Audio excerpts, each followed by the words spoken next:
Je fais large. Donc, par exemple, Pablo Servigné. Ce que vous pensez aussi de la réactualisation du rapport de Rome, qui a été fait en 2012, si je ne me trompe pas.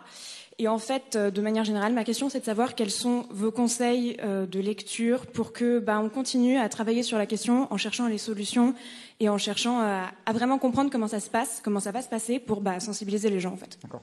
Alors, qu'est-ce que je pense de la décroissance? Je viens de répondre, en fait. Ce que je pense de Pablo Servigne, c'est que c'est un beau gosse. C'est pardon?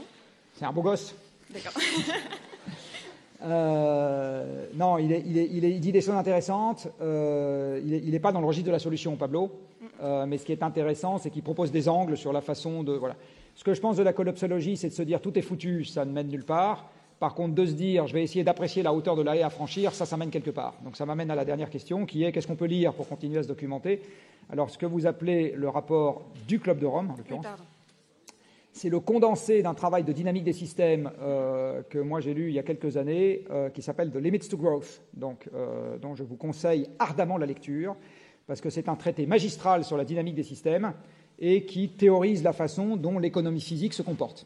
Et ça a été fait par une bande de chercheurs du MIT, dont l'un est encore vivant, Dennis Meadows. J'ai même eu l'immense honneur de préfacer le 30-year update, qui est sorti en France il y a quelques années, effectivement. Donc j'ai croisé le grand bonhomme à cette occasion. Et ça explique justement pourquoi l'économie ne peut pas croître indéfiniment. Voilà. Donc ça, c'est une lecture sur comment se présente le problème. Après, la lecture sur comment s'attaquer au problème, celle-là, j'ai envie de dire, elle est compliquée.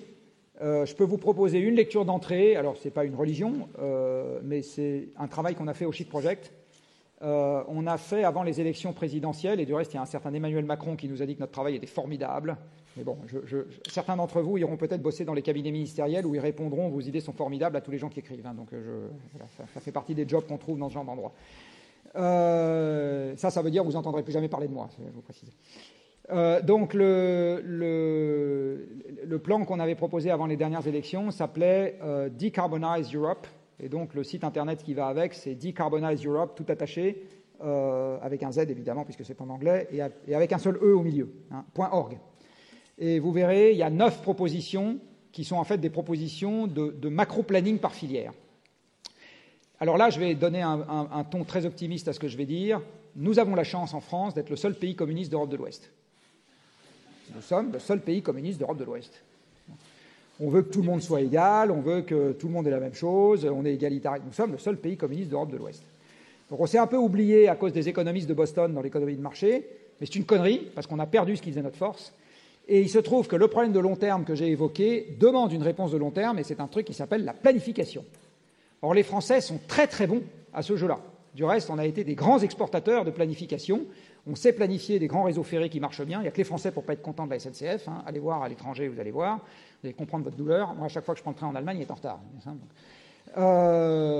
Vous avez une très grande planification qui s'est faite sur les réseaux électriques. Il n'y a que les Français pour ne pas être contents de leur réseau électrique. À nouveau, allez voir à l'étranger, vous allez comprendre. Allez demander aux Américains, tiens. Vous avez, en ce qui concerne l'eau potable, en ce qui concerne les réseaux de transport, etc., les Français ont été, historiquement, quasiment les meilleurs au monde. Et les plus proches de nous, c'est les Chinois. Ce n'est pas du tout les Américains, c'est les Chinois. Il se trouve que le problème-là demande une réponse à large échelle. Donc on a un avantage concurrentiel, compétitif, historique, qui est de savoir bien penser les solutions à large échelle. Donc il y a 2 manières d'approcher les solutions. Il y a, dans son travail, savoir penser, planifier et mettre en œuvre derrière des solutions intelligentes à large échelle, mais ça suppose d'avoir bien compris le problème, sinon on tape à côté. Et dans son action quotidienne, avoir compris quels étaient les actes reproductibles, parce qu'il y en a qui ne le sont pas. C'est-à-dire vous occupez juste une niche et puis après c'est tant pis pour les autres et tant mieux pour vous. Avoir compris où étaient les actes reproductibles qui permettent d'aller dans la bonne direction avec toutes leurs contreparties. Parce que je vais vous donner un exemple. Si on se met à la sobriété, ça veut dire qu'il y a moins de gens qui travaillent pour produire ce que vous allez acheter. La question, c'est qu'est-ce qu'on fait d'eux? Donc, militer pour la sobriété sans militer pour qu'est-ce qu'on fait des gens qui travaillent dans la filière dont on a moins besoin, c'est avoir fait le job à moitié. Donc, il faut aussi s'intéresser à ça. Et là, un bon point de départ pour les actions personnelles, c'est de regarder ce que vaut son empreinte carbone à soi. Donc, il y a des calculateurs. Il y a un calculateur d'avenir climatique, par exemple, qui est disponible. Carbone 4, on est en train d'en mettre un autre au point. À ce moment, vous comprenez où sont les grandes actions. Alors, je peux vous en donner quelques-unes. Il faut comprendre le poids du numérique dans ce qu'on consomme aujourd'hui. Donc, par exemple, ce qu'on peut faire d'utile, c'est acheter le moins possible d'ordinateurs et de smartphones, les plus petits possibles et le moins souvent possible. Voilà. Si vous avez un abonnement à Netflix, résiliez-le. Netflix occupe à lui seul 20% de la bande passante d'Internet dans le monde. Donc 20% de la fabrication des composants de réseau, des antennes, des serveurs, etc., de tout ça et de l'entretien de tout ça, à lui tout seul. Oui. Voilà. Donc il faut se documenter sur d'où vient le problème, et ensuite, voilà, dans l'alimentation, c'est de la viande rouge essentiellement. Dans les transports, si vous prenez l'avion, arrêtez de prendre l'avion. Donc ça va être compliqué pour les Erasmus, mais c'est pas grave. Si vous y allez pour 6 mois, prenez le train ou le bateau. Etc. Donc, donc il faut comprendre d'où vient le problème pour avancer. Alors les lectures sur d'où vient le problème, elles sont un peu disparates malheureusement. Il y a pas de. Aujourd'hui, on est un peu obligé d'aller à la pêche. Mais il faut bien comprendre, et derrière, comme vous êtes des gens intelligents dans cette enceinte, puisque vous avez sélectionné pour ça, une fois que vous avez compris d'où vient le problème, vous comprendrez assez naturellement autour de quoi tourne la solution. N'allez pas pêcher la définition du problème dans la presse, c'est le seul conseil que je vous donne. Merci.